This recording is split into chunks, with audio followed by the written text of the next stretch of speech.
વર્ણિવેશરમણીય દર્શનમ મંદહાસરુચિરાનનાંબુજં પૂજિतं સુરુ નરોત્તમૈર્મુદા ધર્મનંદનમહં વિચિંતયે. અસતોમા ષડગમય તમસોમા જ્યોતિર્ગમય મૃત્યુર્મા અમૃતમ ગમય. ઓમ શાંતિ શાંતિ શાંતિ. અસ્મદ્ગુરુ સમારંભાં નાથયામૂન મધ્યમાં લક્ષ્મીવલ્લભપર્યંતાં વંદે ગુરુ પરંપરા. આજની જ્ઞાન સભાની અંદર પધારનારા બધા જ ભગવદ્ ભક્તોને વેદાંતાચાર્ય પુરાણ ઇતિહાસાચાર્ય એમ એ ફિલોસોફી શાસ્ત્રી રાકેશભાઈના હેતપૂર્વક જય સ્વામિનારાયણ. ભક્તો, આજની આ જ્ઞાન સભાની અંદર આપણે બધા વિશિષ્ટાદ્વૈત વેદાંતિઓ કાળ વિશે અર્થાત કે કાળ દ્રવ્ય વિશે શું માન્યતા ધરાવે છે આ વિષય પર આપણે થોડી વાત શ્રવણ કરશું. તો બધા જ શ્રોતાગણો ધ્યાનપૂર્વક આ પ્રવચન શ્રવણ કરે અને એને આત્મસાત કરી દે. તો સર્વપ્રથમ દ્રવ્ય એટલે શું? તો દ્રવ્યની વ્યાખ્યા કરતા આધ્યાત્મિક તત્વાખ્યાન 15મા અધ્યાયના 12મા શ્લોકની અંદર કહ્યું છે કે સંયોગવદ ભવે દ્રવ્યમ, અર્થાત કે જે સંયોગવાળું હોય તે દ્રવ્ય કહેવાય છે. અને જે દ્રવ્ય હોય છે તેનો જ સંયોગ સંભવે છે, બીજાનો સંયોગ સંભવી શકતો નથી. અથવા તો જે અવસ્થાના આશ્રયવાળું હોય તેને દ્રવ્ય કહેવાય છે. આગંતુક હોય અને અપૃથક સિદ્ધ ધર્મને અવસ્થા કહેવાય છે. આ પ્રમાણે દ્રવ્યની વ્યાખ્યા કરવામાં આવેલી છે. આ દ્રવ્ય જે છે તેના પણ બે વિભાગ છે, જડ અને અજડ. અર્થાત કે જડ દ્રવ્ય અને અજડ દ્રવ્ય. જડ કોને કહેવાય? તો જે દ્રવ્ય પોતાને અહમ તરીકે વ્યપદેશ નથી કરી શકતું તેને જડ દ્રવ્ય કહેવાય છે. અને અજડ દ્રવ્ય એને કહેવાય કે જે પોતાને અહમ તરીકે વ્યપદેશ કરી શકે છે તે. જડ દ્રવ્યની અંદર પણ બે છે, પ્રકૃતિ અને કાળ. પ્રકૃતિ પોતાને અહમ તરીકે વ્યપદેશ કરી શકતી નથી, એટલે એની ગણના જે છે એ જડ દ્રવ્યની અંદર કરવામાં આવેલી છે. અને કાળ જે છે એ કાળ પણ પોતાને અહમ તરીકે વ્યપદેશ કરી શકતો નથી, એટલે એની ગણના પણ જડ દ્રવ્યની અંદર કરવામાં આવેલી છે. આજે આ પ્રવચનની અંદર આપણે બધા કાળ વિશે કેટલીક વાતો જે છે એ શ્રવણ કરશું. કાળનો અર્થ શું થાય? કાળની વ્યાખ્યા શું થાય? તો યતીન્દ્રમત દીપિકા અવતાર 5ની અંદર શ્રીનિવાસ આચાર્ય કાળની વ્યાખ્યા કરતા પોતે કહે છે કે કાલો નામ ગુણત્રય રહિતો જડ દ્રવ્ય વિશેષ. અર્થાત કે સત્વ, રજ અને તમ આ 3 ગુણના અભાવવાળું જડ દ્રવ્ય વિશેષ એ કાળ કહેવાય છે. બીજી પણ એક વ્યાખ્યા કરવામાં આવેલી છે, સ્વયં પરિણામી પ્રકૃતે પરિણામ હેતુ સત્વાદિ ગુણત્રય વિહીનો જડ દ્રવ્ય વિશેષ કાલ. અર્થાત કે જે સ્વયં પરિણામી હોય, પ્રકૃતિના પરિણામનો હેતુ છે, તે સત્વાદી 3 ગુણોથી રહિત જડ દ્રવ્ય વિશેષ કાળ કહેવાય છે. આ પ્રમાણે કાળની વ્યાખ્યા કરવામાં આવેલી છે. ભગવાન સ્વામિનારાયણે પણ હરિવાક્ય સુધા સિંધુ તરંગ 12 9મા શ્લોકની અંદર કાળની વ્યાખ્યા કરતા કહ્યું છે કે પ્રકૃતિ તસ્યા સામ્યસ્ય ગુણ ચાલન કાલો જ્ઞેયો. અર્થાત કે માયાની સામ્ય અવસ્થામાં રહેલ ગુણોને ચલાયમાન કરનાર, કહેતા ગુણોનો ભેદ કરનાર જે છે તે કાળ જાણવો.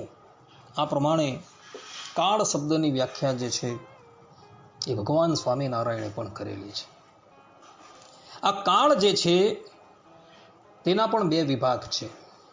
અર્થાત કે એના બે ભેદ છે. એક ખંડકાળ એટલે કે સખંડકાળ અને બીજો અખંડકાળ. ખંડકાળ જે છે એ અનિત્ય છે, તેની ઉત્પત્તિ અને વિનાશ થાય છે. કલા છે, નિમિષ છે, અર્થાત કે કલાથી લઈને નિમિષથી લઈને બ્રહ્માજીની આયુ પર્યંત બધા જેટલા પણ વિભાગ કરવામાં આવે છે તે સખંડકાળ અર્થાત કે ખંડકાળના વિભાગો છે. તે કાર્ય જે છે એ ખંડકાળનું કાર્ય છે, જ્યારે અખંડકાળ જે છે એ નિત્ય છે. ખંડકાળ જે છે એ લીલા વિભૂતિની અંદર પોતાનો ભાગ ભજવે છે, જ્યારે અખંડકાળ જે છે એ નિત્ય વિભૂતિની અંદર રહેલો છે. સખંડકાળ એટલે કે ખંડકાળ જે છે તેના અતીત એટલે કે ભૂતકાળ, વર્તમાન અને અનાયત એટલે કે ભવિષ્ય, આ ત્રણ ભેદ જે છે એ ઉપાધિકૃત છે. વર્તમાન કાળની વ્યાખ્યા કરતા શાસ્ત્રોકારો કહે છે, પ્રયુજ્યમાન શબ્દાદિક કાલો વર્તમાન, અર્થાત કે પ્રયોગ કરવામાં આવી રહેલા શબ્દોનું અધિકરણ વર્તમાન કાળ છે. ભૂતકાળની વ્યાખ્યા કરતા શાસ્ત્રોકારો કહે છે કે પ્રયુક્ત શબ્દ વંશાધિકરણ કાલો ભૂત, અર્થાત કે પ્રયોગ કરાયેલા શબ્દના ધ્વંસનું એટલે કે નાશનું અધિકરણ કાળ તે ભૂતકાળ કહેવાય છે. ભવિષ્યકાળની વ્યાખ્યા કરતા શાસ્ત્રોકારો કહે છે, પ્રયોક્ષ્યમાણ શબ્દ પ્રાગ ભાવાધિકરણ કાલો ભવિષ્ય, અર્થાત કે પ્રયોગ કરવામાં આવનારા શબ્દના પ્રાગ ભાવ એટલે કે પૂર્વનો ભાવ, તેનું અધિકરણ એટલે કે આશ્રય તે ભવિષ્યકાળ છે. આ પ્રમાણે વર્તમાન કાળ, ભૂતકાળ અને ભવિષ્યકાળની વ્યાખ્યા કરવામાં આવેલી છે. એ સખંડ કાળની ઉપાધિ છે. આ કાળ જે છે તે નિત્ય છે, તેની ઉત્પત્તિ અને વિનાશ ક્યારેય પણ થતો નથી. કાળ જે છે એ સૃષ્ટિના પૂર્વકાળની અંદર પણ વિદ્યમાન રહે છે અને પ્રલય બાદ પણ એ કાયમને માટે વિદ્યમાન રહે છે. એને માટે શ્રુતિ છે, સદૈવ સૌમ્યદ મગ્રાસિત એકમેવા દ્વિતીયમ બ્રહ્મ, કે હે સૌમ્ય, પૂર્વે એટલે કે અગ્રે કેવલ એક ભગવાન જે છે અર્થાત કે બ્રહ્મ જે છે તે જ અદ્વિતીય સત્તાવાળા હતા. અહીં શ્રુતિની અંદર જે અગ્રે શબ્દ જે છે અર્થાત કે પહેલા, આ શબ્દ જે છે એ કાળનો બોધક છે. એટલે કે સૃષ્ટિની પહેલા પણ એ કાળ જે છે એ હતો અને સૃષ્ટિ પછી પણ એ કાળ જે છે એ રહેવાનો છે. પ્રલયની અંદર પણ એ કાળ જે છે એ વિનાશ પામતો નથી. આ કાળ જે છે એ વિભૂ છે, અર્થાત કે લીલા વિભૂતિની અંદર પણ છે અને નિત્ય વિભૂતિની અંદર પણ કાળ જે છે એ રહેલો છે. લીલા વિભૂતિની અંદર કલાથી લઈને બ્રહ્માજીની આયુ પર્યંતના એના ભેદો જોવા મળે છે, પરંતુ નિત્ય વિભૂતિની અંદર કાળના વિભાગો જોવા મળતા નથી. લીલા વિભૂતિની અંદર અર્થાત કે માયાની અંદર કાળનું સામ્રાજ્ય ચાલે છે, પરંતુ નિત્ય વિભૂતિ જેને આપણે ગોલોકધામ કહીએ છીએ, અક્ષરધામ કહીએ છીએ, વૈકુંઠ ધામ કહીએ છીએ, તેની અંદર કાળનું કોઈ પણ સામ્રાજ્ય ચાલતું નથી. આ વાત ગંગાપુત્ર ભીષ્મએ મહાભારતના શાંતિ પર્વ 198 અધ્યાયના 9મા શ્લોકની અંદર કહેલી છે. કાલમ સ પૃચતે તત્ર ન કાલસ તત્ર વૈ પ્રભુ, અર્થાત કે નિત્ય વિભૂતિમાં કેવલ ભગવાન જ સમર્થ છે, કાળ સમર્થ નથી. વિષ્ણુ પુરાણની અંદર ચતુર્થ અંશ પ્રથમ અધ્યાયના 84માં શ્લોકની અંદર પણ પરાશર મહર્ષિએ આ વાત કહેલી છે. કલા મુહૂર્તાદિ મયશ્ચ કાલો ન યદ વિભૂતે પરિણામ હેતુ. અર્થાત કે કલા મુહૂર્તાદિ રૂપ કાળ નિત્ય વિભૂતિના પરિણામનો હેતુ નથી. એટલે નિત્ય વિભૂતિની અંદર કેવલ ને કેવલ પરબ્રહ્મ પરમાત્માનું જ સામ્રાજ્ય ચાલે છે. ત્યાં રહેલા મુક્તો છે, ત્યાં રહેલા ભોગો છે, ત્યાં રહેલા પરમાત્મા જે છે એની ઉપર કાળનું શાસન નથી. જે પ્રમાણે લીલા વિભૂતિની અંદર અર્થાત કે માયાની અંદર રહેલો કાળ જે છે એ માયાનું પરિણામ કરે છે, પરંતુ નિત્ય વિભૂતિની અંદર રહેલા ભોગો છે, મુક્તો છે કે પરમાત્મા જે છે એનો કાળ જે છે એ કંઈ પણ કરી શકતો નથી. ત્યાં જે પણ કંઈક વસ્તુ જે છે એ પરિણામથી રહિત છે. અને આ વાત જે છે એ સુબાલ ઉપનિષદની અંદર સ્પષ્ટ રૂપે લખેલી છે. તદ વિષ્ણુ પરમમ પદમ સદા પશ્યંતિ શૂરયઃ, કે તે ભગવાન વિષ્ણુનું જે પરમ પદ જે છે તેને મુક્તો જે છે એ અખંડ જોયા કરે છે. અખંડ જોયા કરે છે એ પ્રમાણે કહી આ શ્રુતિ એવું કહે છે કે ભગવત ધામની અંદર કાળનું કોઈ સામ્રાજ્ય જોવા મળતું નથી. લીલા વિભૂતિની અંદર નિમિષથી લઈને દ્વિપરાદ પર્યંત કાળના વિભાગો બતલાવવામાં આવેલા છે. લીલા વિભૂતિની અંદર જે 4 પ્રકારના પ્રલયો થાય છે એ પ્રલયોનું કારણ જે છે એ પણ કાળ છે. કાળના નિમિષાદિક પરિણામ ભેદો જે છે એ વિષ્ણુ પુરાણના અંશ 2 ની અંદર મહર્ષિ પરાશરે કહેલા છે. એક માત્રા વાળો લઘુ અક્ષરની ઉચ્ચારણ ક્રિયા જેટલા સમયની થાય તેને નિમિષ કહે છે. અર્થાત કે આંખનું મટકું મારતા જેટલો કાળ તેટલો કાળ નિમિષ કહેવાય છે. 15 નિમિષ મળીને એક કાષ્ટા થાય છે. 30 કાષ્ટા મળીને એક કલા થાય છે. 15 કળાની એક નાડિકા, 2 નાડિકાનો મુહૂર્ત, 30 મુહૂર્ત મળીને એક દિવસ થાય છે. 30 દિવસનો 2 પક્ષ રૂપ એક માસ, 12 માસનું એક વર્ષ. એ માનવ માનથી એક દિવસ થાય ત્યારે દેવ માનથી દેવતાઓનો એક દિવસ થાય. અર્થાત કે માનવના 364 વર્ષ જાય ત્યારે દેવતાનું એક વર્ષ જાય.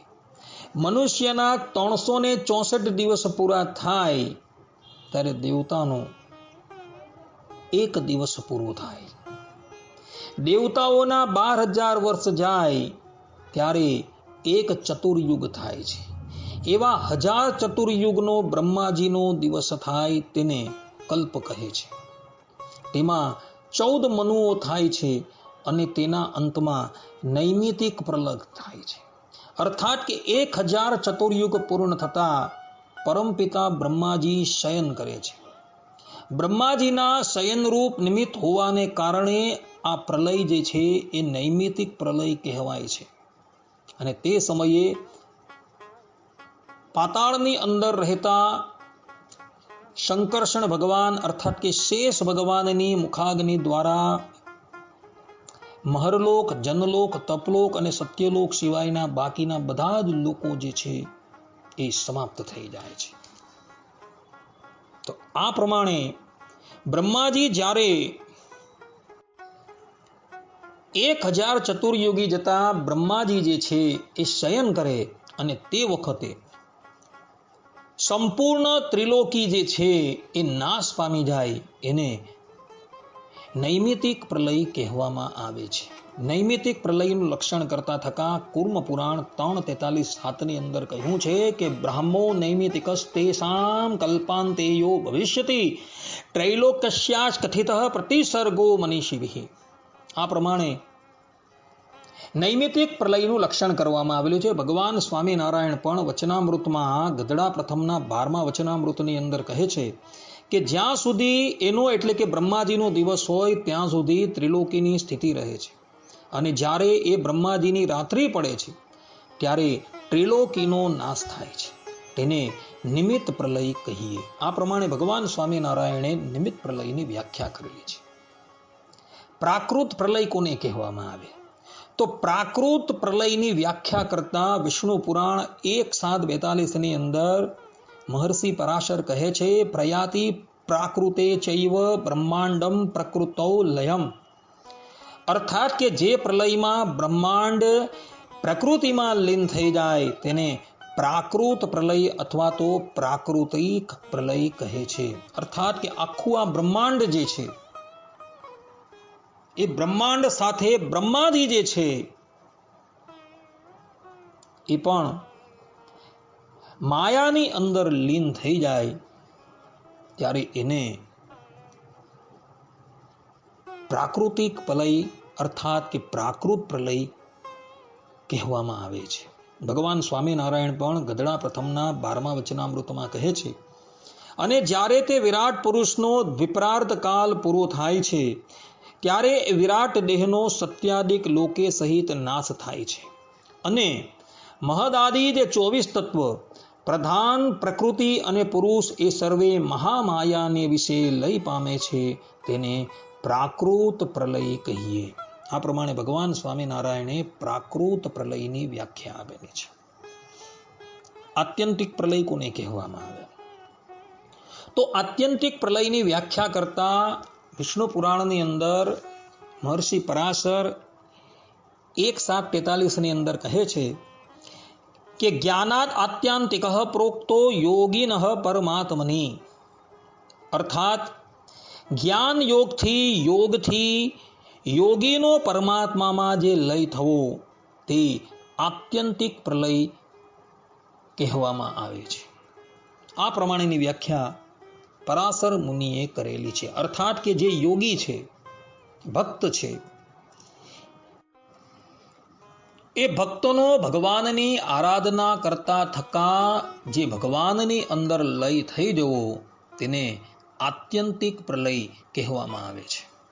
ભગવાન સ્વામિનારાયણે આત્યંતિક પ્રલયની વ્યાખ્યા જે છે એ ભિન્ન પ્રકારે કહેલી છે. ગધડા પ્રથમના 12મા વચનામૃતની અંદર ભગવાન સ્વામિનારાયણ આત્યંતિક પ્રલયની વ્યાખ્યા કરતા કહે છે કે એ મહામાયા તે અક્ષર બ્રહ્મના પ્રકાશને વિશે લય પામે છે. જેમ દિવસને વિશે રાત્રિ લય પામે છે તેમ લય પામે છે. તેને આત્યંતિક પ્રલય કહીએ. અનંતકોટી બ્રહ્માંડો એ પરબ્રહ્મ પરમાત્મા જે છે એ માયામાંથી સર્જે છે, અને એ અનંતકોટી બ્રહ્માંડો જે છે એ મહામાયાની અંદર લીન થઈ જાય, અને મહામાયા જે છે એ અક્ષર બ્રહ્મના પ્રકાશની અંદર લીન થઈ જાય. એને આત્યંતિક પ્રલય કહેવામાં આવે છે. ભગવાન સ્વામિનારાયણનું કહેવું એવું છે કે અનંતકોટી બ્રહ્માંડનો જે પ્રલય થઈ જવો તેને આત્યંતિક પ્રલય કહી શકાય છે. નિત્ય પ્રલયની વ્યાખ્યા કરતા ભગવાન સ્વામિનારાયણ કહે છે કે દેવ, દૈત્ય અને મનુષ્યાદિકના જે દેહ તેનો જે ક્ષણ પ્રત્યે નાશ તેને નિત્ય પ્રલય કહીએ. ગધડા પ્રથમના 12મા વચનામૃતની અંદર ભગવાન સ્વામિનારાયણે નિત્ય પ્રલયની વ્યાખ્યા આ પ્રમાણે કરી છે. અર્થાત કે દેવ, દૈત્ય અને મનુષ્યાદિકના જે દેહ છે તેનો ક્ષણે ક્ષણે નાશ થવો તેને નિત્ય પ્રલય કહેવામાં આવે છે. ભક્તો, આ 4 પ્રલય જે છે એ 4 પ્રલય એ કાળનું જ સામ્રાજ્ય છે. આ કાળ જે છે એ ભગવાનની શક્તિ છે તથા ભગવાનની વિભૂતિ છે. સત્સંગી જીવનના પ્રથમ પ્રકરણની અંદર ભગવાન સ્વામિનારાયણ કહે છે, કાલો માયા પુમાન યસ્ય મહતત્વાદયસ તથા શક્તયઃ સંતિ. અર્થાત કે કાળ, માયા, પુરુષ તથા મહતત્વાદી આ બધા જ પરમાત્માની શક્તિ છે. વિષ્ણુ પુરાણની અંદર મહર્ષિ પરાશર કાળને ભગવાનની વિભૂતિ કહે છે. બ્રહ્મા દક્ષાય કાલસ તથૈવા ખિલજંતવઃ વિભૂતયો હરેરેતા જગતઃ સૃષ્ટિ હેતવઃ. અર્થાત કે બ્રહ્મા, દક્ષાદિ પ્રજાપતિગણ, કાળ તથા સમસ્ત પ્રાણીઓ શ્રી હરિની વિભૂતિઓ જગતની સૃષ્ટિમાં કારણ છે. આ પ્રમાણે મહર્ષિ પરાશરે કાળને ભગવાનની વિભૂતિ તરીકે કહ્યું છે. આ પ્રમાણે ભક્તો વિશિષ્ટાદ્વૈત મતની અંદર કાળ વિશે આ પ્રમાણેની વાત જે છે કહેવાયેલી છે. વિશિષ્ટાદ્વૈત વેદાંતિઓ કાળને જળ દ્રવ્યની અંદર ગણે છે. કાળ જે છે એ પોતાને અહમ તરીકે ક્યારેય પણ સંબોધી શકતો નથી અને એટલે માટે વિશિષ્ટાદ્વૈત વેદાંતિઓ જે છે એ કાળની ગણના જે છે એ જળ દ્રવ્યની અંદર કરે છે.